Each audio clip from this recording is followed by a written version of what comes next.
How many here have been to Udupi? Not too many.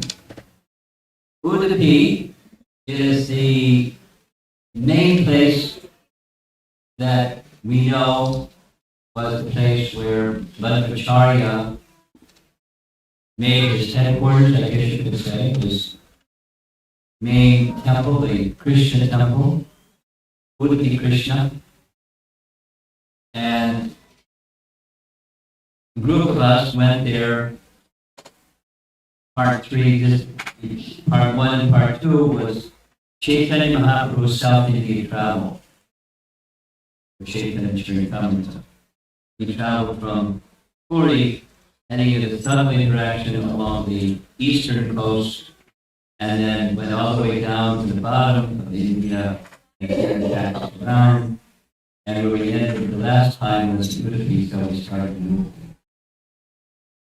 And what you're going to be seeing this evening is from that first day, the history of Udupi, and a little bit about who is Madhvacarya. He's a very important person in our line for many reasons, one of them being Brahma Madhvacarya Sampradaya.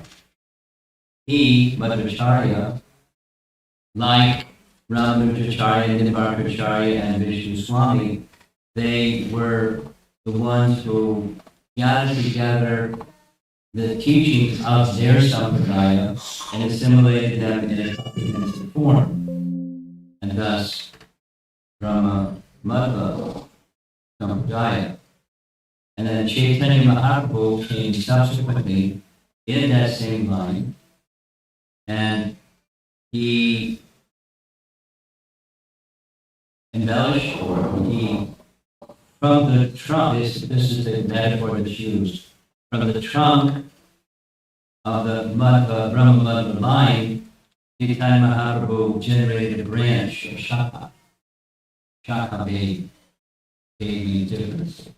So there are some distinctions in the teachings of Chaitanya Mahaprabhu, yet the tree from which those teachings are derived is the Madhva line. So he's a very important person, and Udupi is a very nice place, and we're going to spend some time together.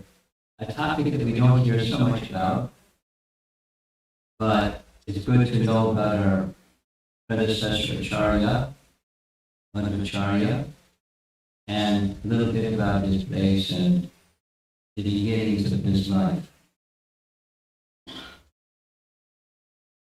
So there's somewhere floating around, I don't know if a lot of you do receive, there's a link if you want to hear any of the 10 days of classes with 450 people attending. They're all recorded. Many of them have visuals like this.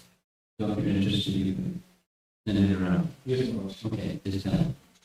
Okay, history of Udupi and an introduction to Madhvacarya. Udupi, I didn't show you where Udupi is in the map. There's the state of Karnataka on the western side of India, and Udupi is right along the coast. You'll see some more maps shortly. But where it is, how it's described, generally speaking, is the southwestern coast of all of India. And this map gives a picture of Karnataka, Goa, and Kerala. All those places are just west of a long mountain range called Western Ghats, and to the other side is the Arabian Sea, and it's also sometimes known as the Malabar Coast. And it's also known as Parashram Kshetra because Parashram, it is said, after he did what he did, stopping the kings, 21 times and all that, this is the place where he went. And it's said, after his main vision of stopping the tyranny of wicked kings, he wanted to go to a secluded place. So it was so secluded it was under the water. And it said he requested the ocean. There's some further details, but he requested the ocean for a strip of land to Mudra. Mudra said, sure.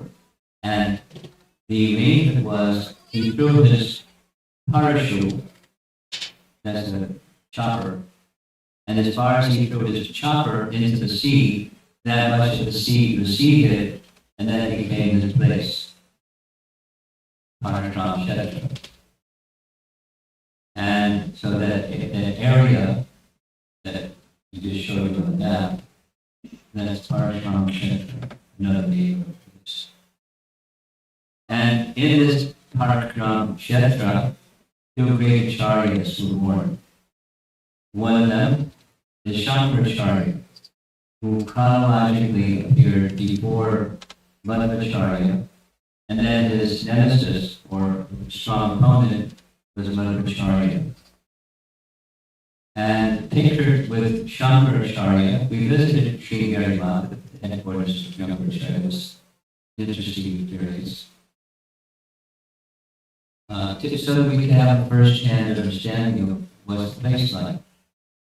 And pictured here with him are four sannyasis, and four sannyasis were placed in four principal temples or headquarters, and he was in the fifth. So these are the four sannyasis that were principal followers of this. And Madhvacarya universally is pictured like this. You all know what that means, right? Dvaita, as opposed to Mayavad. Dvaita, there's a long story when we go into philosophy because we're just going to take a look at the place and a little bit about his life. A little bit of the teachings celebrated in his teachings are what became known as Pancha Veda. Veda means difference. But here's the five. Pancha means five. Besides Pancha. Five. So the living entity in God, different. Veda. Living entity in God. Living entity and other living entities. Living entities in material nature. Varieties of material nature, material nature. And God in material nature. So there's five. And systematically, he would establish this Dvaita God with these five different distinctions. Not that there aren't more than five, but that those are the ones that become established. The etymology, or historical derivative of the word Udupi comes from a Tulu name. I had to learn about what is the Tulu name. Tulu is a local language that has been preserved, and in that local language is Odipu. Odipu. Odipu is derived from another word, the place where one of the deities that Madhvacarya received, Udupi Krishna was one of those deities that received. Balaram, deity. Did I tell that story? I'll tell that story.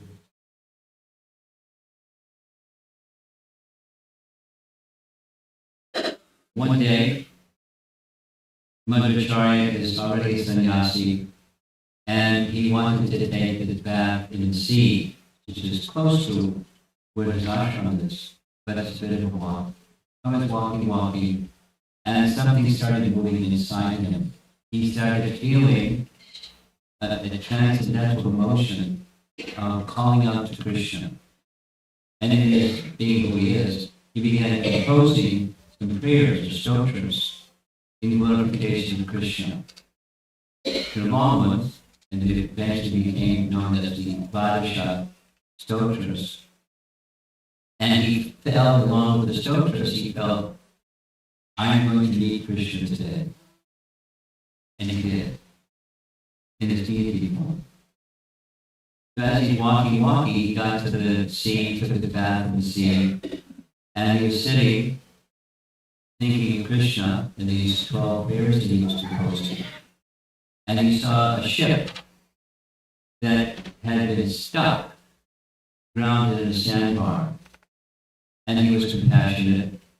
And so what did he do? He waved his cloth.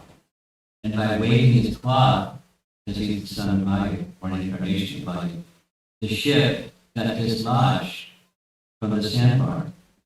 And then he made a motion with his hand for the captain of the ship to bring the ship to the shore. The captain brought the ship to the shore. He somehow understood how this happened. He found Madhvacarya and expressed deep gratitude and said, I'd like to express my gratitude in the form of giving you a gift. Your cultured people may want to do that sometimes. And he said, I was sannyasi, I don't need anything, but you have in your ship some gopi chanda. Everyone knows what gopi chanda is. And he says in the hull of your ship, because it was humongous, it was for the purpose of ballast. Ballast is when you're at sea, the ship moves, you put something heavy in the bottom, that's ballast, so it doesn't tip so much. Ballast. So 30 men tried to pick up this big chunk of gopi chanda, and they couldn't pick it.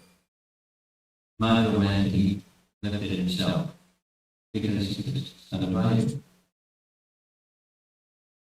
One incarnation of life. And as he was walking with the gopi chanda, it broke open, and inside he found these three deities. One of the deities was established right at this place. That's why I'm telling the story. Oda Bandeshwara. Oda Bandeshwara means the breaking of the red clay or rock clay. That's the temple where this happened. And so the deity of Balaram was installed at that place. And then later the deity of Krishna, pictured here, Krishna as a powdered boy with a stick and a rope in his hand. The ship had come from Dwarka. There's a long story which I'm not going to tell because of time.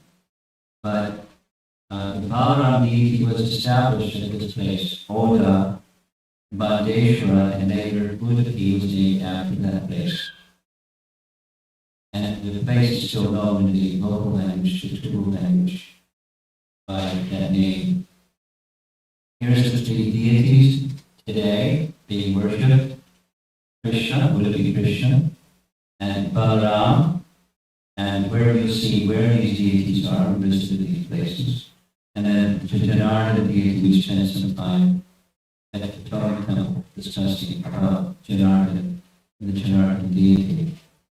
You can see from the map, not so big, but you can see it. Udupi a little on the south side, in the south central part of Karnataka. And just above it, in the northwest side, is Malpe. Malpe is that place where the Balaram deity was installed. And down below, about 20 kilometers south of Udupi, right by the shore, is where the Janardana deity can be found. Further on the etymology of Udupi, in Sanskrit, Udu means stars, and Pa means the Lord. Who is the Lord of the stars? The moon. So another meaning of Udupi is it indicates the moon. And according to Madhvacarya, Daksha gave 27 daughters in marriage to the moon, Chandra. And of these 27 daughters, they're the nakshatras that are part of the movements of the moon that determine the phases of the moon and so forth. However, Chandra made a little bit of a mistake. He became too much attached to his favorite 1 to 28. And Rohini was his favorite queen. It's okay, there was some favoritism, but the other 27 were neglected. Whoops, 26 were neglected. So the 26 daughters went back to Daddy and said, Daddy, do something. We're being neglected. You gave us marriage to this Chandra, and he's not paying any attention to us. And so Daksha cursed Chandra that he would fade and lose his radiance and eventually simply diminish into oblivion. No one would be too good for us. And so Chandra is, the source of this information is, there's a biography of Madhvacarya's life, written by two great acharyas in Madhva's line. And I'm not going to go into the details of their credential, but they're highly credentialed individuals. Like within our line, Sri Rupa and Sanatana Goswami Bible. It's comparable. So, in other words, what I'm reciting to you, describing, is directly from these great personalities in his mind that intimately associated with him and were very, very experienced advanced. So, in other words, this is their authoritative description of the place and the early parts of his life. So, cursed by Daksha, his father-in-law, Chandra went to a place that's now the modern Udupi, then it had a different name. It was an Aranya, a forest, Abjaranya at that time. And by that place there's a lake that now is known as Chandra Pushkarani. And there he was doing some austerities and penances to request Lord Shiva's help, because he was just cursed to go diminished into oblivion. And Lord Shiva was pleased with his austerities and came to him in the form of a linga. The painting is meant to show that linga form of Lord Shiva.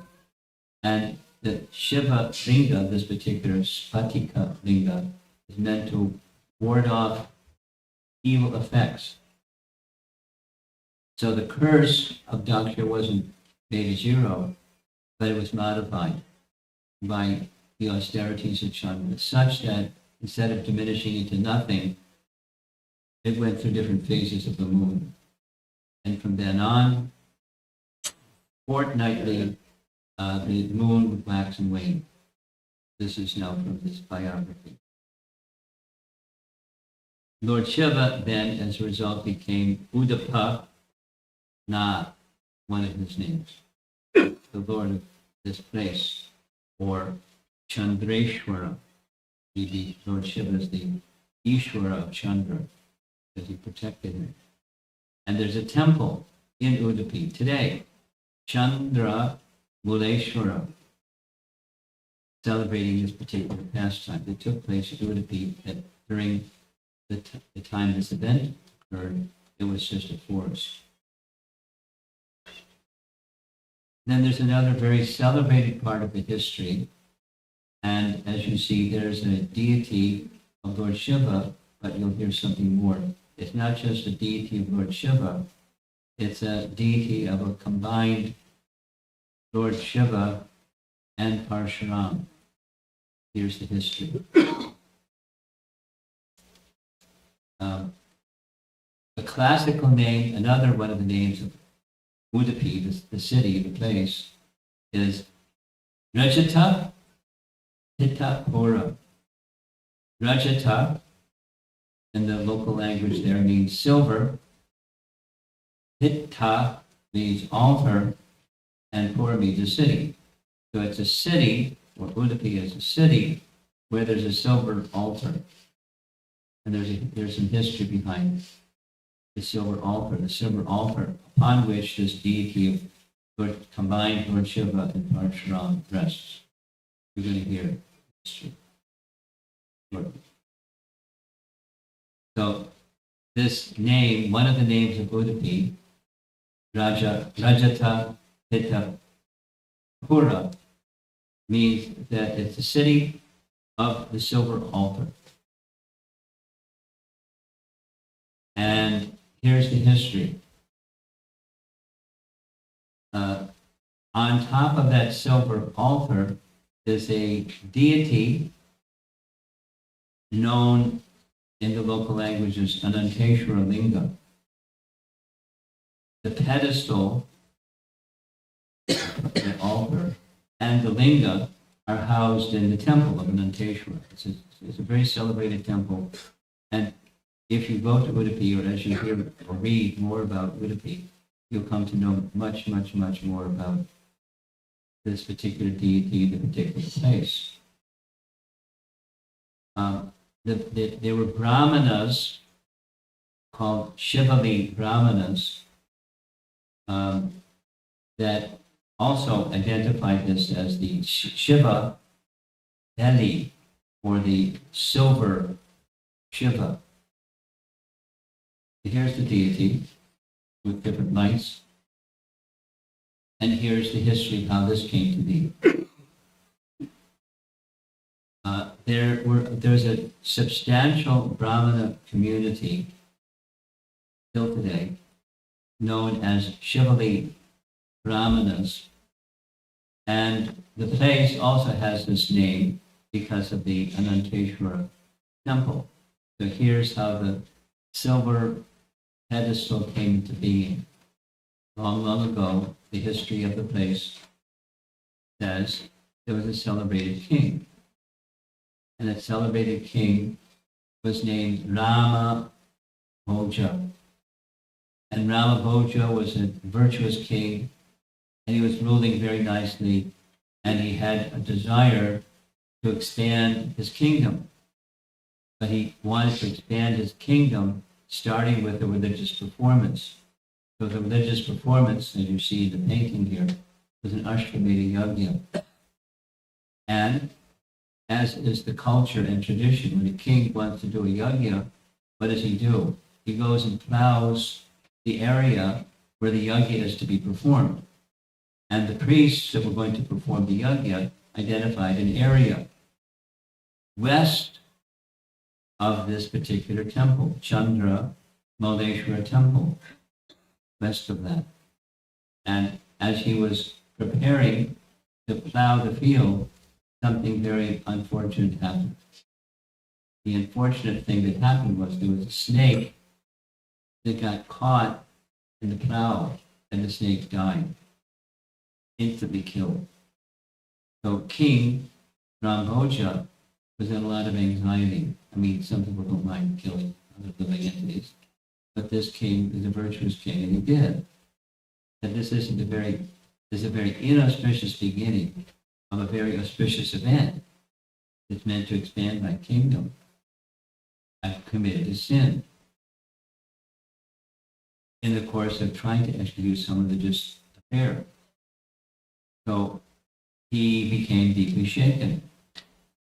And day and night, he prayed to Parashuram, because it was already Parashuram Kshetra. Parashuram was in this place before he became king. So combined prayers to Lord Shiva and Parashuram, Shiva, and because Shiva has snakes ornaments around his body, Nagabhushana. Austerities and prayer, and he feel deeply repentant. So one night, in a dream, both Parashuram and Lord Shiva appeared and ordered him to relieve yourself of this sin of having killed a snake when plowing the field in order to prepare it for the yajna.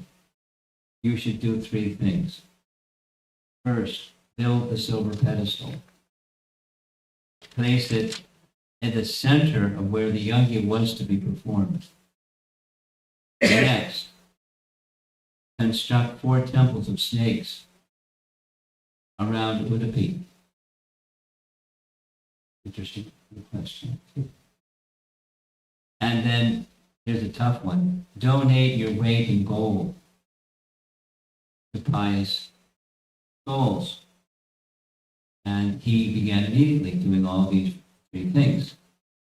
So one of the first things is he placed a silver pedestal in the center of the sacrificial arena. And that's where the name comes from. Rajata Pitapura. And it's on top of that silver pedestal that the Ananteshwara deity was placed. So and then he gave his weight in gold in charity, qualified brahmanas.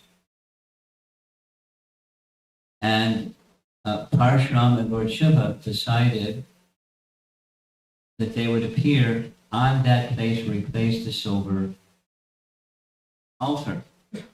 And that's this Ananteshwara deity, combined Parashram and Shiva. It's a celebrated place in Udupi today, and there's a lot of history leading up to today centered around this deity and the silver altar on top of which it rests. In Mahabharata, there's some indication that Udupi had some role in Mahabharata times. It is said that when peace missions all failed, and it was certain that there was going to be a war, then kings from all directions were invited to take sides. So the Pandavas came to visit the king of Udupi and asked him which side did he want to join. And he said, I don't think I'll join either side. Rather, I'll take the responsibility of feeding all the soldiers on both sides.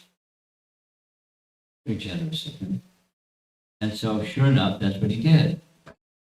And at the end of each day, some soldiers were remaining, some soldiers were dead. And the king of Udupi made arrangements with the kitchen to make the exact amount for the remaining soldiers of both sides. And this happened meal after meal after meal. And the king of Udupi would personally sit by the side of Krishna and Yudhishthira and serve them their meal. After some time, the Pandavas became a little curious.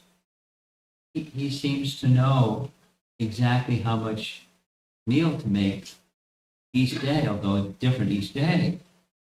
So the Pandavas went to the kitchen and they asked the kitchen, how do you know how much to prepare?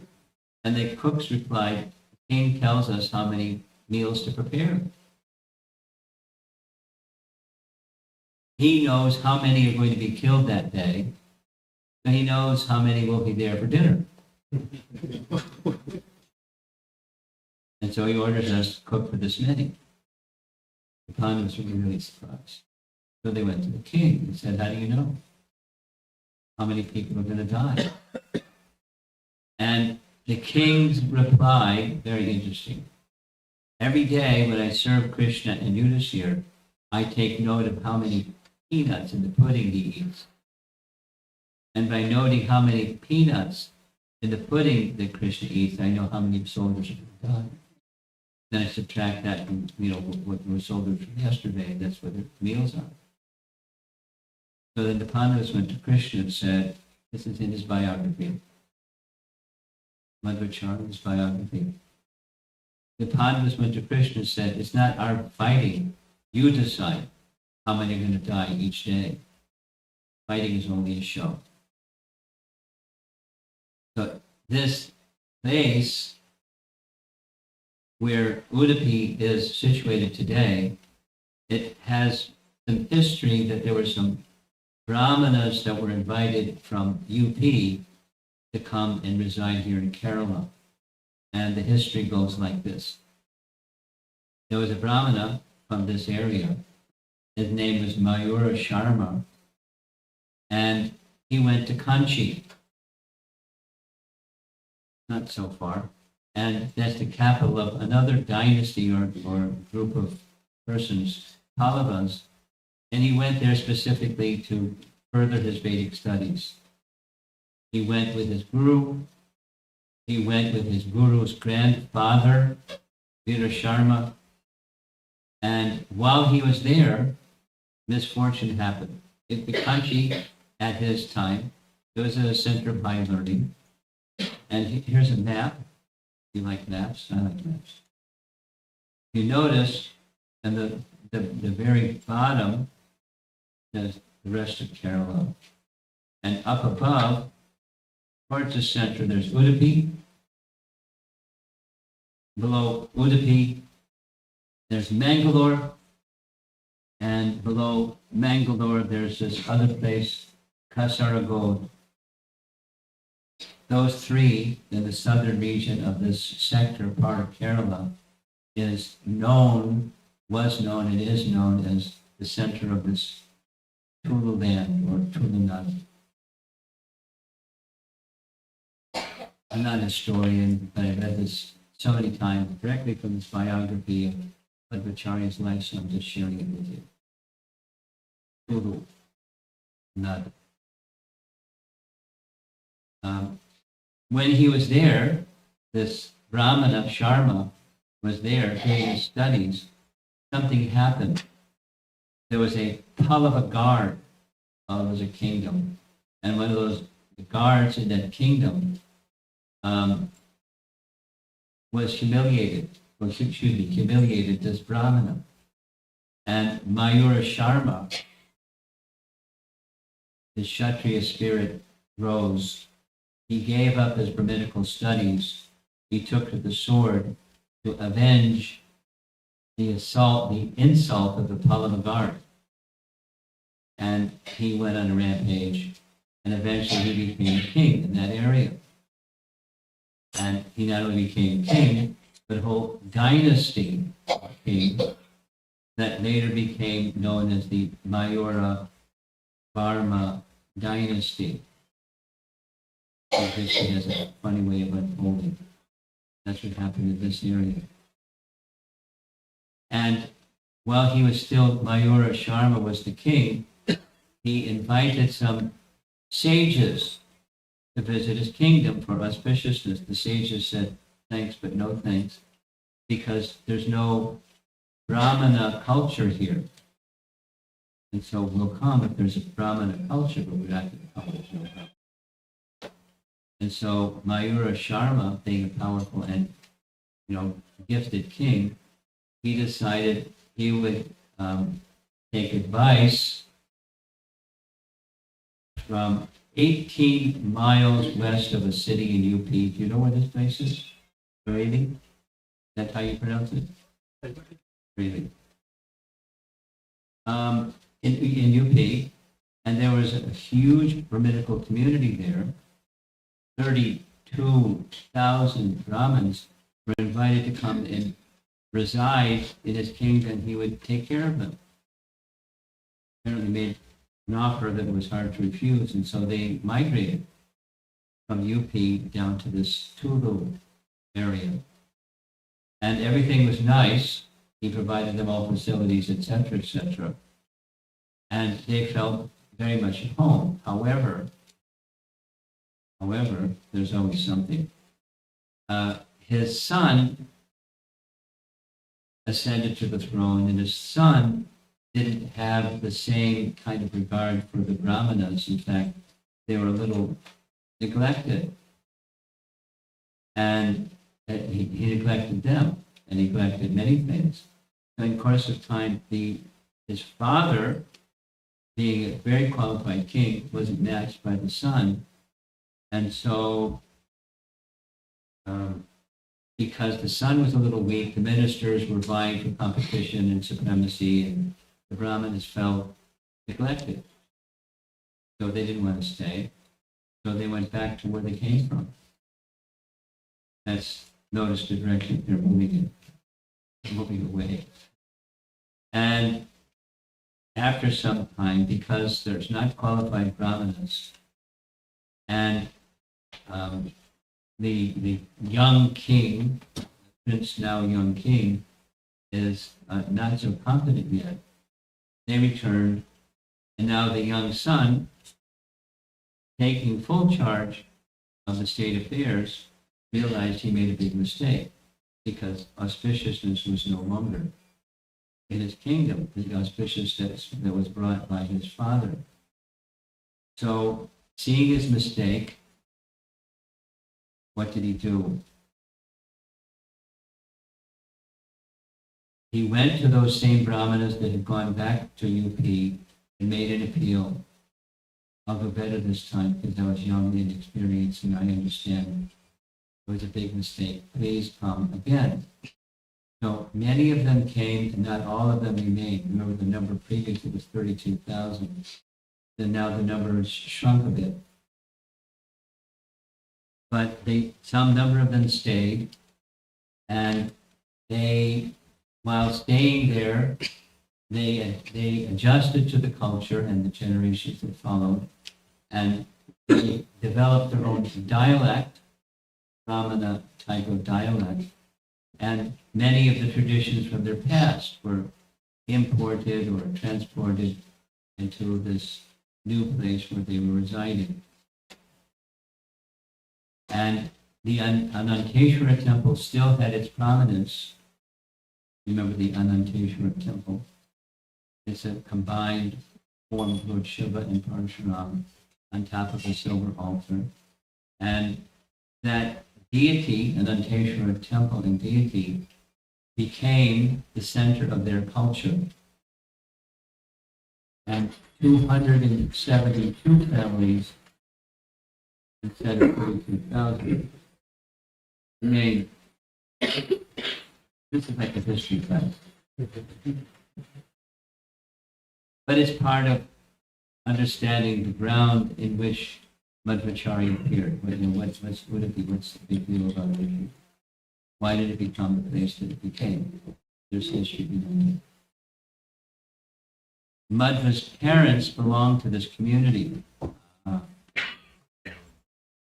And they were a prominent family in that community, belonged to Shivalli Brahmins. And in fact, the Bhagavata Sampradaya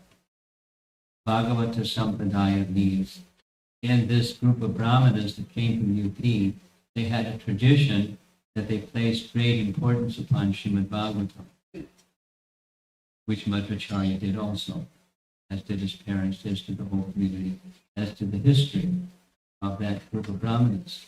Very strong emphasis. The Brahmanas may have different emphasis. This group of Brahmanas, strong emphasis on Srimad Bhagavatam. And that emphasis on Srimad Bhagavatam became like standard amongst the Brahmana community at least. Now comes Shankaracharya. In this period of time, Shankaracharya had a different idea, and he was very vigorous in promoting his different idea. And according to the Vedas, I'll just read, the Padma Purana version of the associate of Shiva, empowered by Shiva to spread impersonalism, is Mula Shankaracharya. Listen to this. They say there's two Shankaracharyas. This is not important. Their perspective, but they say there was a Shankaracharya who appeared 500 BC, and then Adi Shankaracharya, who's the one that everybody knows, he appeared around 700 AD. In any case, so this is, I'm just going to skip forward. According to Shiva Purana, the personality of Godhead instructed Lord Shiva. This is something that we're familiar with. Everyone we're not familiar with. In Kali Yuga, instructed by the personality of Godhead to Lord Shiva, just as you see in this nice painting. Here's some service for you. What's that? In Kali Yuga, mislead people in general. by propounding imaginary meanings for the Vedas to bewilder them. It worked. So the Shivali Brahmana community were influenced to some degree by that influence of Shankaracharya. This is the background of the appearance of Madhvacarya, because his mother and father were in that community. And in this community, there's some impact of Shankara's teaching, even amongst their Bhagavad Sampradaya. And so it's a little confusing, a little hodgepodge. The strictness of the Brahminical community got fudged a bit by Shankara's influence, because he was very powerful and effective. However, this group of Brahmanas, they maintained very sincere affinity for Srimad Bhagavatam. It's called the Bhagavad Sampradaya. Although they also became influenced by some of Shankara's teachings. Then, as you see in this painting, you saw the painting before, there's Shankaracharya and four sannyasis. One of the four sannyasis hailed from the same community, the Shivali Brahmana community. So Shankaracharya gave an instruction to this Hasta Malaka Brahmana to go to this area and do your thing. Bring it to this set of teachings, this Advaita teachings. Originally, this Hasta Malaka Brahman was situated in Dwarka, but it became kind of like this GBC zone or something. Then you extend down into Kerala and influence this Brahmana community that you hailed from originally and see what you can do. Influence them to some degree, whatever degree you can, in the direction of Advaita doctrine. You with me? Did I review any of this, or we're okay? We're okay. This is just getting some history of how Madhvacharya became Madhvacharya. And what's Udupi, what was it before, what is it at the time of Madhvacharya's appearance. So it's a Brahmana community that hailed from UP. They were invited by a king to come. The son of the king neglected. They went back. He said, no, please come, I've made a mistake. They came, and some settled in this area. And they maintained many of their previous UP practices, particularly their affinity for Srimad Bhagavatam. Then, the more time passed, one from their community had become a follower of Shankaracharya. Shankaracharya said, influence these people that's part of the community that you're from to adopt Advaita teachings. And he did. And they became a little befuddled. Not completely, they still had the root of the Srimad Bhagavatam. But they also became somewhat influenced. As you see on the screen, this Hasta Malaka was designated specifically by Shankaracharya to propagate Advaita doctrine in this place amongst the community that he was from. Ashtamukha, because part of what Shankaracharya did is part of his teaching, Panchaveda, not Panchaveda, excuse me, 5 different deities.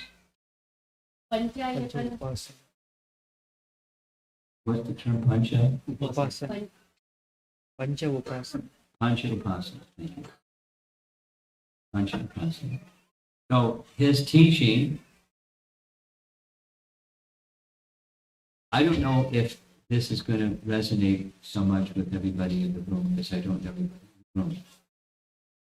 But the main teaching of Shankaracharya is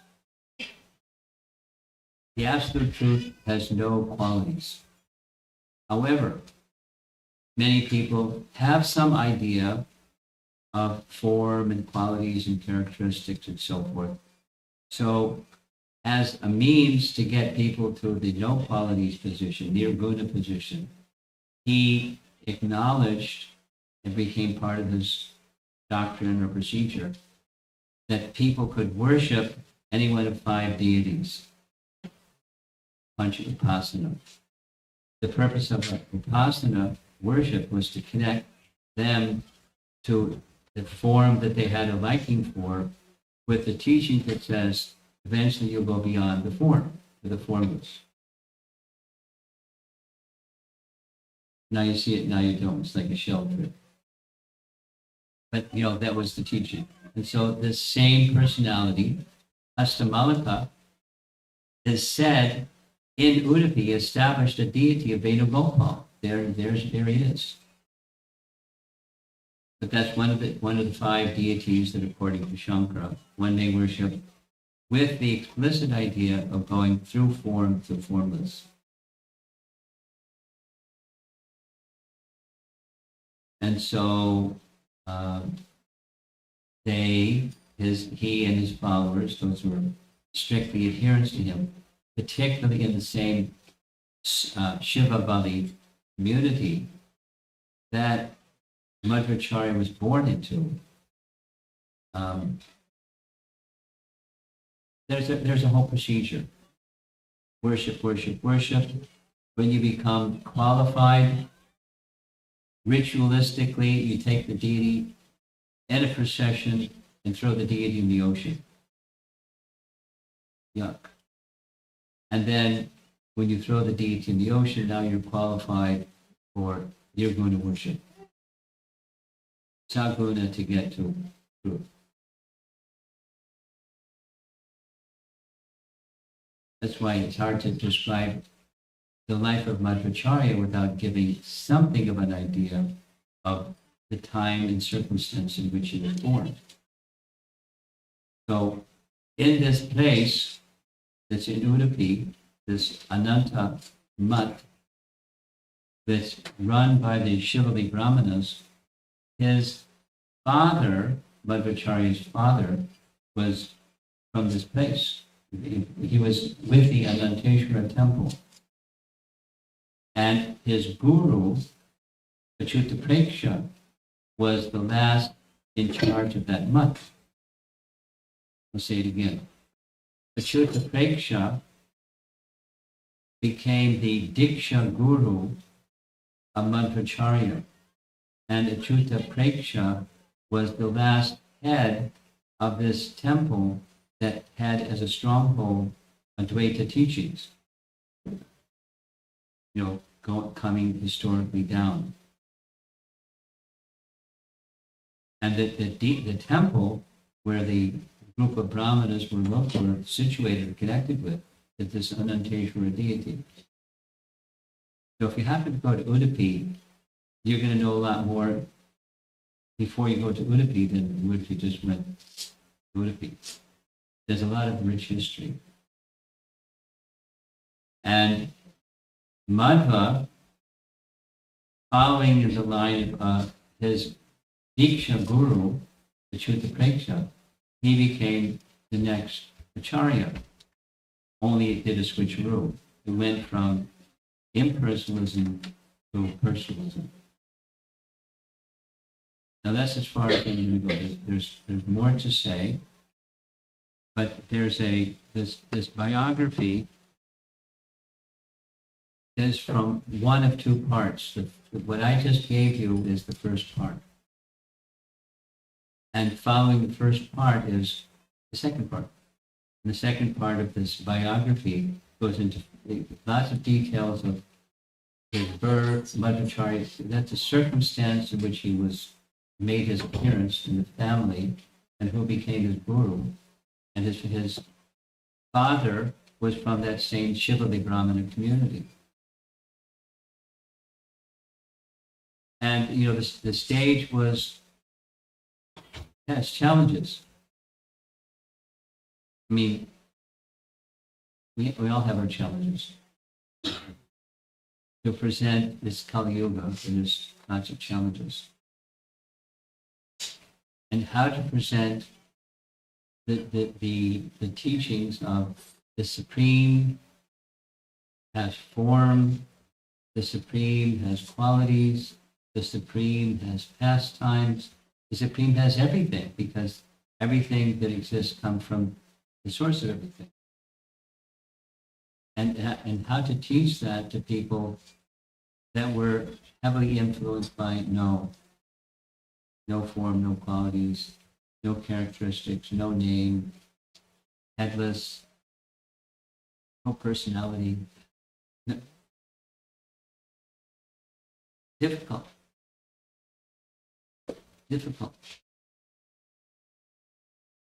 And Chaitanya Mahaprabhu chose to appear in the line of Madhvacarya.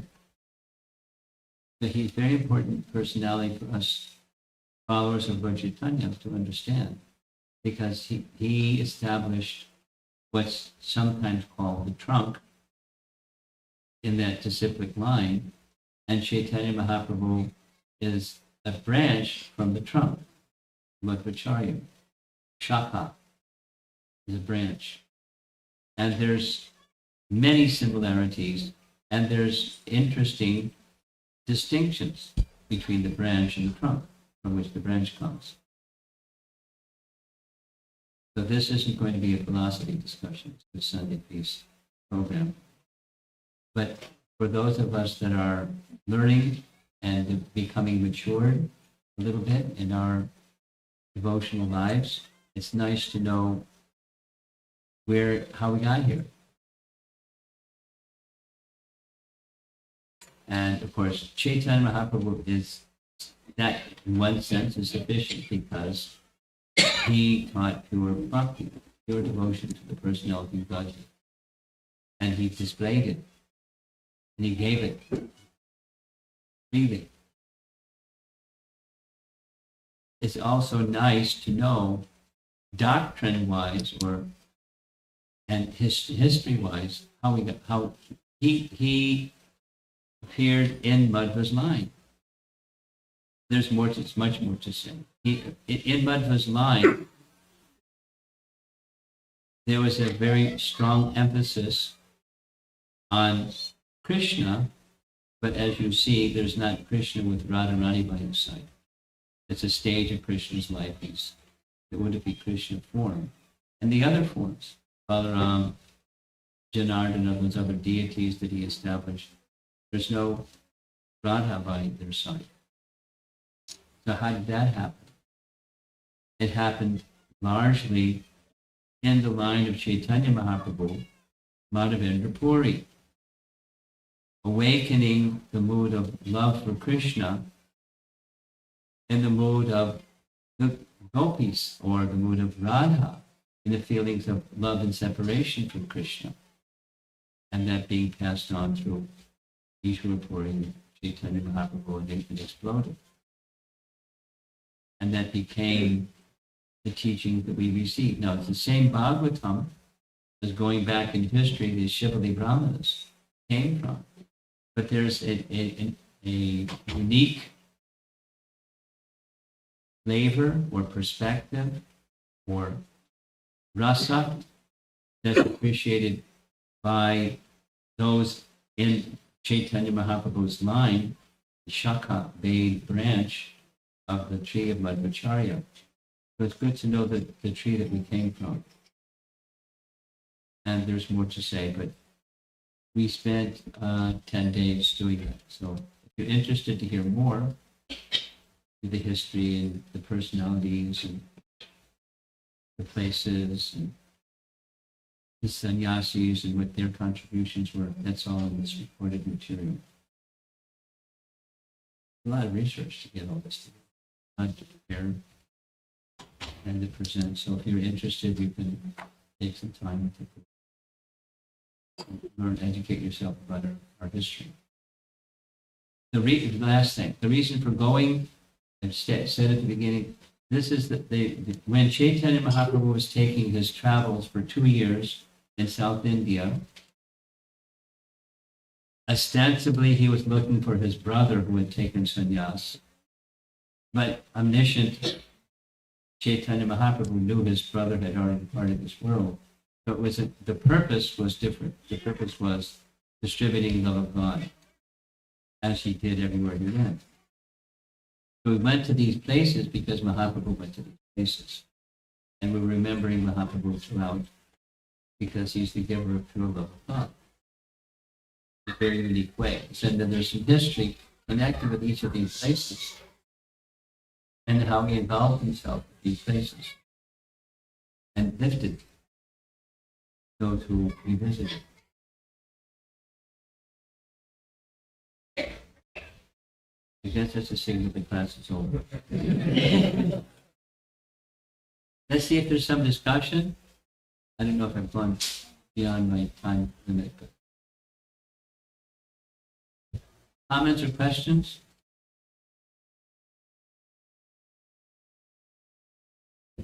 Hey, you want this one? No.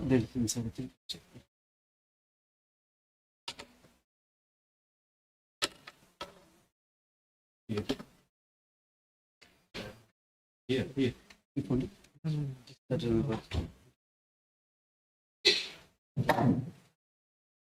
Krishna Maharaj. Oh, Hare Krishna. Such wonderful explanation. I think we know about Madhvacarya, but the way methodical, how he explained her ancestry, it's just mind-boggling. So very well organized. Thank you so much. Other question, you were mentioned that in Krishna Mat, one deities were Ananteshwara and the other one was Venugopal, right? Which was from the Shankaracharya with which they got to Krishna Mat, right? No, not from Shankaracharya. That was there before Shankaracharya was there. The deity had an older history. But Shankaracharya influenced those who were running that temple, and they became influenced by his Advaita doctrine. But the temple was there before. Thank you. Yeah.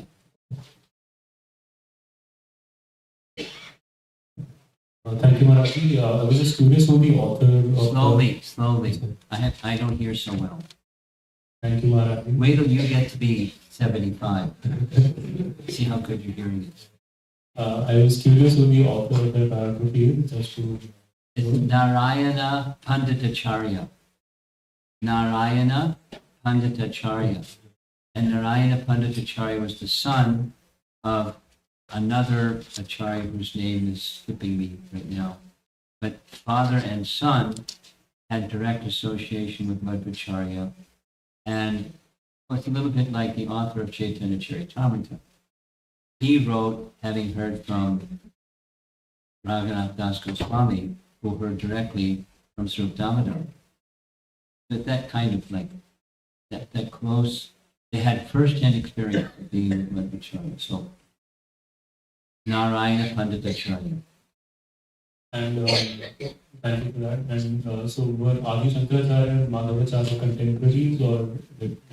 No. Before Madhvacharya was Shankaracharya, they weren't contemporaries. But his influence was there through, because he only lived for 48 years. No, 32 years. 32 years. Huh? Thank you. Yes. We got a little microphone here. Thank you, everybody. You speak slowly, right?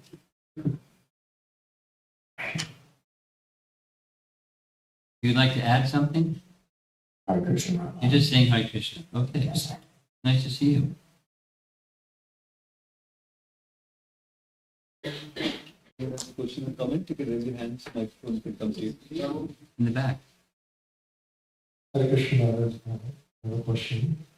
Madhvacharya also wrote commentary on Vedanta Sutra. Yes. And, we have Govinda Bhashya. So Yeah. what is the need for one more commentary on Vedanta Sutra in the same line of succession? Or what is the Because of the differences.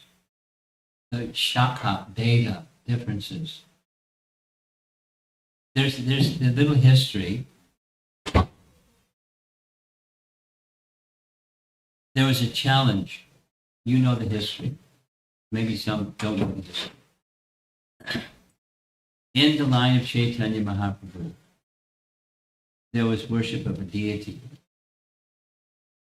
And the deity of Govindaji was, for safety purposes, taken outside of Vrindavan because of invasion of armies to another place, Jaipur. Jaipur happened to be patronizing, the king of Jaipur was patronizing a group of other followers of Ramanujacharya. And the other followers of Ramanujacharya were challenging the devotees of Chaitanya Mahaprabhu. How can you worship the deity if in your line there isn't a commentary on Vedanta Sutra? Because the worship in the line of Chaitanya Mahaprabhu includes a deity of Radha, and there's no such worship in Madhva's line. So where's the justification for it in form of commentary of Vedanta Sutra? So the reason for yet another commentary was to answer the challenge. There's other things, there's the other details, but it's to answer a challenge of persons who said, you cannot worship the deity of Radha Govinda because your worshippers, you don't have teachings rooted in Vedanta Sutra. Where's your commentary?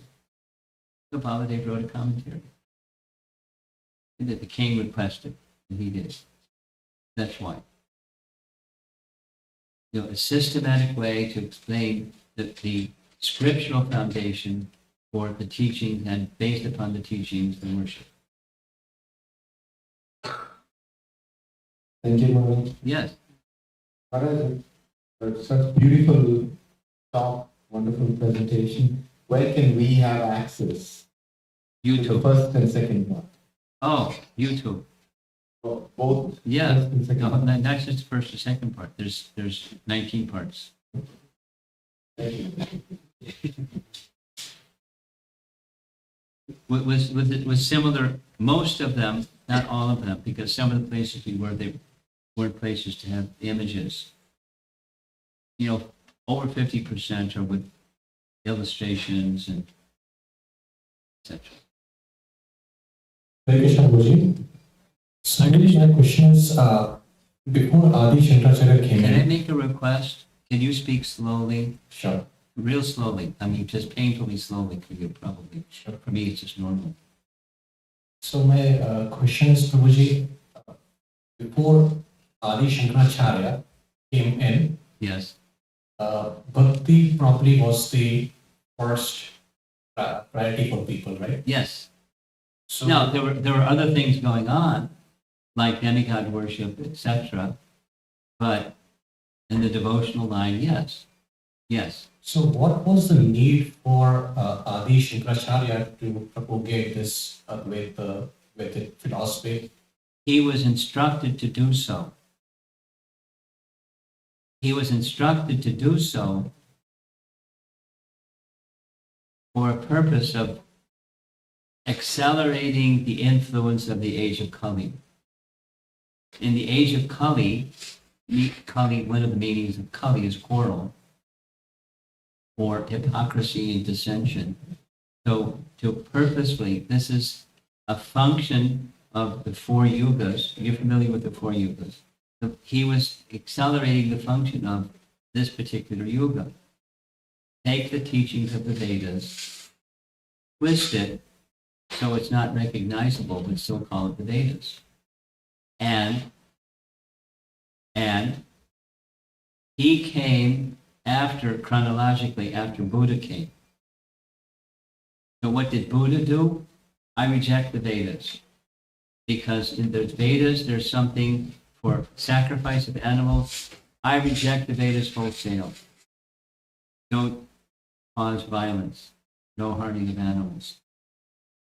So that was in place. He was a powerful incarnation of Krishna. So to reinstate the Vedas as authority, that was one of his functions.